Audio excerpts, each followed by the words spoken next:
Hello. And we're live. I felt like it was like Blue Peter or something. Yeah, isn't it? Blue Peter. Right. So, yeah, okay. Now to an update from the past.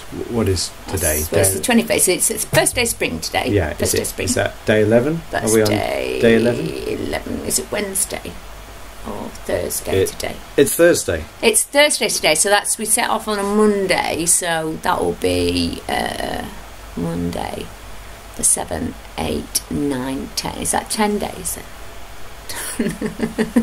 I don't know. All I know so is what happens. In 1 week's time. Yes.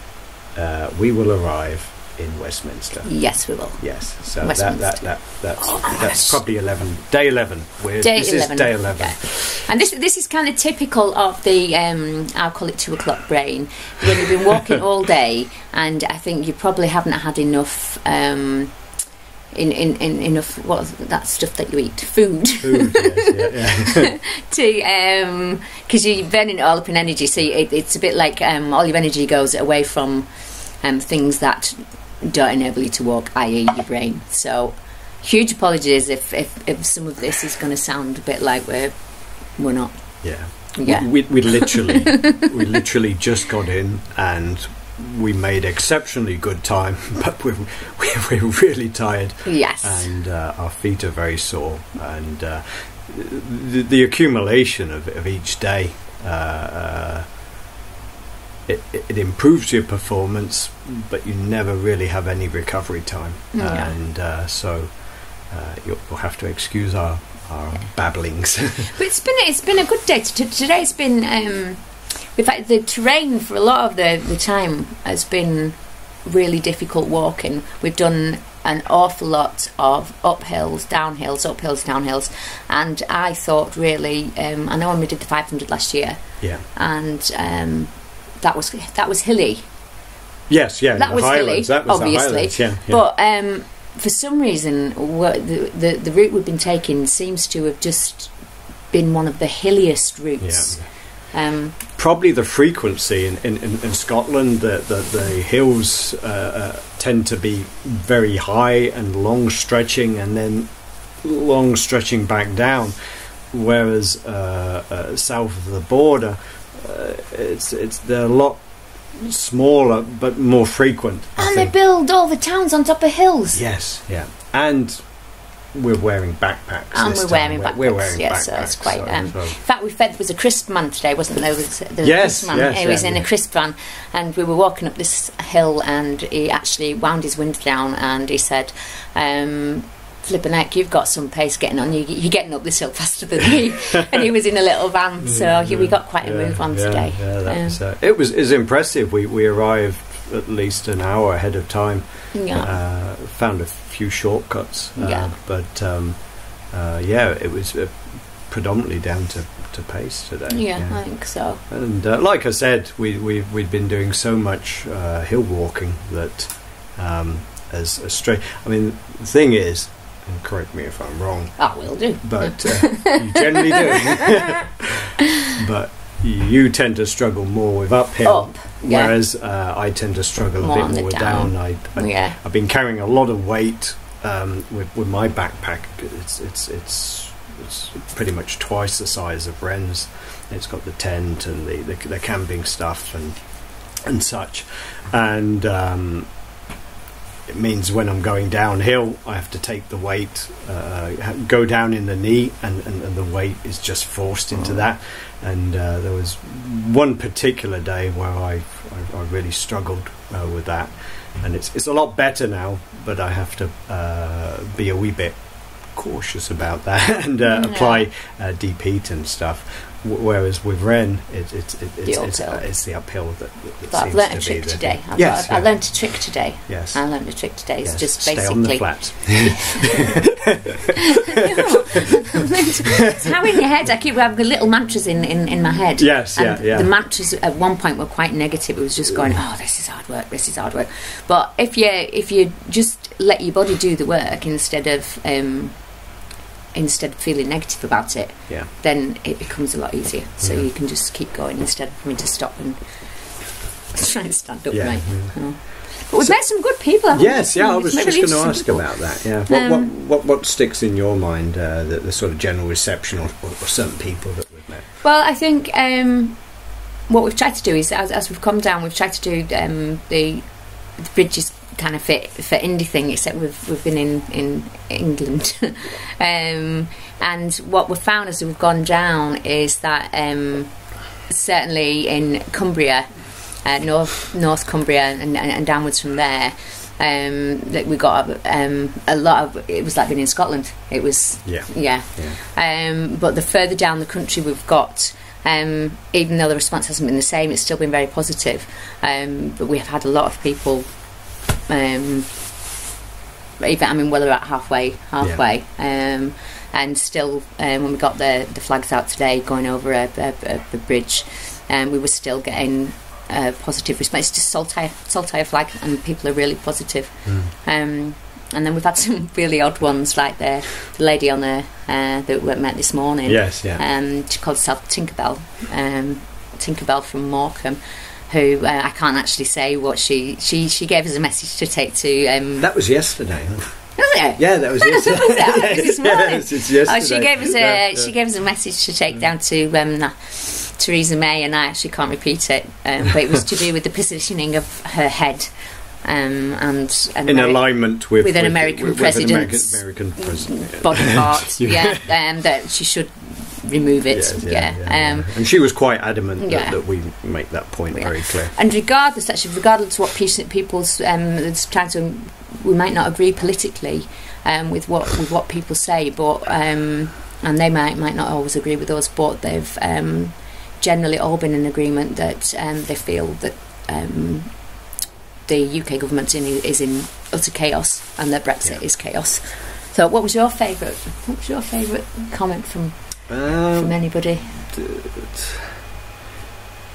I liked the kids today. The bunch of kids, they were really good. We were just as we were coming up to where we're staying today. There were a group of lads, probably about between 11 and 13, 14, something like that. And we're walking through with a Saltire. We've got a high vis, which is clearly Scottish themed, and I've got my kilt. And they were rather fascinated by it, and asked if we were genuinely from Scotland, and we said yes. And they wondered where we were going, and we said to London, Westminster, and they said, really? And we said yes, and they said, well, why are you going down there? I basically said, because we want to tell Westminster what we think of them. And they said, in no uncertain terms, that they shared that sentiment. So we had a brief chat with them. It was nice, because they were young people. Yeah, they were young. So I said, so what do you think about the whole thing? And they said, you clearly believe in, you're against Brexit as well. And we said, yes, we are. And I said, what are your thoughts? I don't really know, but I do know that Theresa May is completely unqualified. I said, well, we'll send that to the press, because this is a kid picking up a vibe. This is their future, and they can see it being played around with for political, short-term political gain, because everybody knows Theresa May's days are numbered.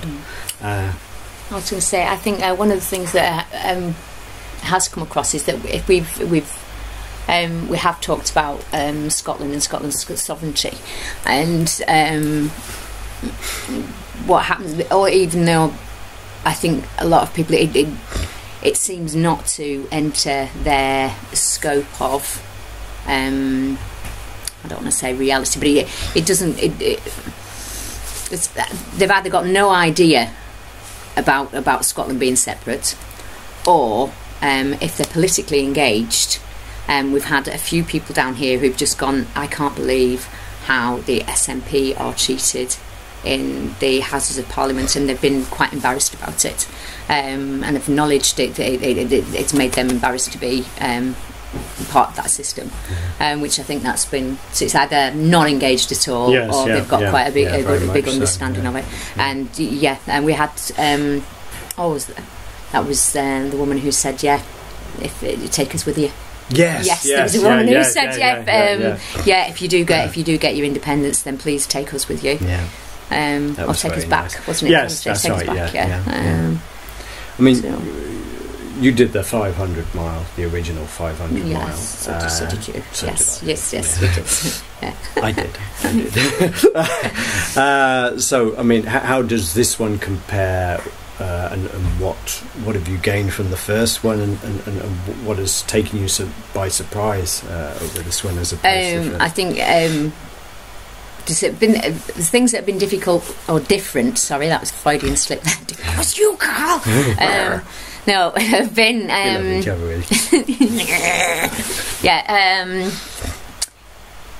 When there's two of you, so you've only got the other person to rely on, and that is great. But there are times when, stop looking at me like that. There are times when you need your quiet time. That's the best way I can put it. You need a bit of quiet, and I think so. I think we've had to cope with it because there is nobody else, and if you're there, it's 24/7, 11 days so far apparently, and that can be quite hard. But it is. Also, it is good because there is only you. So if you can, it's like with the route. Sometimes I can recalibrate the route a little bit. That's okay because there aren't 20 people to talk to. But there has been times again. I think because we've got phone support, but no support vehicle, and that's meant there have been a couple of times when it's got really dark and it was really misty. We were in the middle of nowhere, and really. We'd gone down the wrong road at one point, didn't we? And it was and that was really tricky. And I think had we a support vehicle, we'd have probably just gone. Can you just make sure we're okay? And we didn't have that, so we are aware of that kind of thing. But we learned a lot of stuff about looking after our feet better. Yes, Done the 500. What about you? Your 500? What have you? I mean the thing was there was the knowledge that. With the original 500 miles, although we were all fairly certain we could do it, we found it was harder than we imagined, but it was still doable. This second 500, though, is a very different one. Firstly, because it's just the two of us. You haven't got the physical support there with support vehicles, not yet. And you're basically having to carry everything on your back, and although it hasn't actually hindered us in as much as our progress, it always has to be a consideration with the time factor, because you're aware that it's limited. So we can keep going for I don't know what the longest is we've done in one day, maybe about 9 or 10 plus hours. But we try and keep it about 8 or 9 if we're good, and we really push through. So I mean we achieve quite a bit in that time. But the thing is, as opposed to the original, you really notice it. And when you're not feeling quite well, if your feet are hurting, and then you've got a pack with 20 odd kilos or 40 odd kilos or whatever it is, you really start to feel that, and you still have to make up the difference. I mean, for me, the low point was certainly the Yorkshire Dales. That was the day. It started off very well, but we got sent in the wrong direction by a man who seemed to be he was clearly local, and he described very specifically which crossroad it was we were going to take and how we were going to do it. We both thought, well, surely it's the other one, but no, it's down the right, and there's a crossroads and there's a Honda thing. So we kept going, and at some point we realised we'd shifted back into the county we'd already come from, and ended up turning around having done about you know, we'd been walking an hour. Yeah, we'd been walking an hour. Yeah, in the which means you've got 2 hours. So that's 2 hours that we were missing, and of course the additional factor of being tired and a bit unhappy about it. Yeah. So we found ourselves in the middle of the Yorkshire Dales. The fog was coming down. It started to rain. It was getting dark, and the road kept meandering away from what you could see was where you wanted to be, and there was no way on God's earth we were going to try and risk cross country, so we were stuck just to do it. And we started to get a bit cold, so we started having to run, and we were running with full pack. We ran that last week. We did. We don't know where I don't know where we got the energy to do that. Yeah, I mean, it was desperation, but it was like a black hole of hope and optimism and everything, and it was it was the only time where I was thinking, you know, I'm really going to have to think about this if I'm wanting to carry on, because I was so unhappy.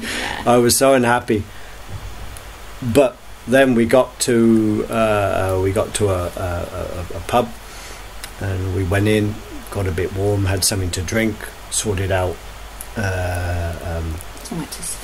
somewhere to stay, and we just figured, well, we got through it. And of course we were fully aware that, as we're being told very often, Scotland's behind you, and this means so much to so many people, and so many people who are rather, it's emotional blackmail, but they're getting old, and they're seeing us as the great white hope, this great Scottish hope,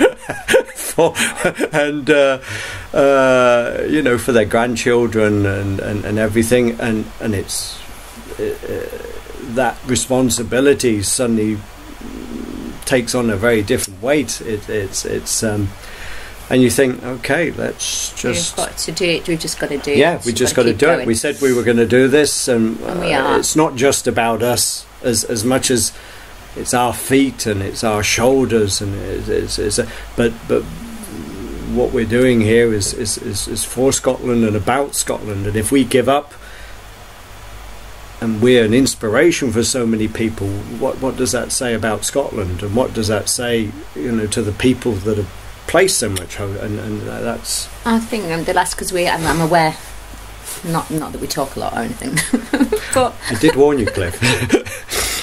But we are aware. We are aware of the support that we've got. Sometimes it's difficult to keep in touch as much as we'd like, because we haven't got internet. We've just got fiddling about on little phones, and for the most part, we're either walking or knackered, and that's the honest truth. But if we didn't try and keep in touch, we wouldn't be doing the job that we're doing. And if we didn't talk to people, we wouldn't be doing the job that we want to do for Scotland. And I think something that I think I'm looking forward to is getting to London, is actually hoping that when we get down there we will be able to make our point. And I know we've got a few things that we would like to say when we get down there. Oh yes. And we've got a few messages from other people that we would like to pass on, I think, when we get down there. So we're looking forward to seeing everybody, because I know some people are coming down to see us. Looking forward to see you, Cliff, because we're seeing you shortly. Yeah. So that will be every time we've seen a van, we've gone, "Hiya, Cliff." So yeah, we're looking forward to that, and onwards and upwards. Yeah. So Alba. Yes. Swat Alba. So thank you very much, all, and well, that's interesting. Disco version. So anyway, thank you very much, and now to the weather.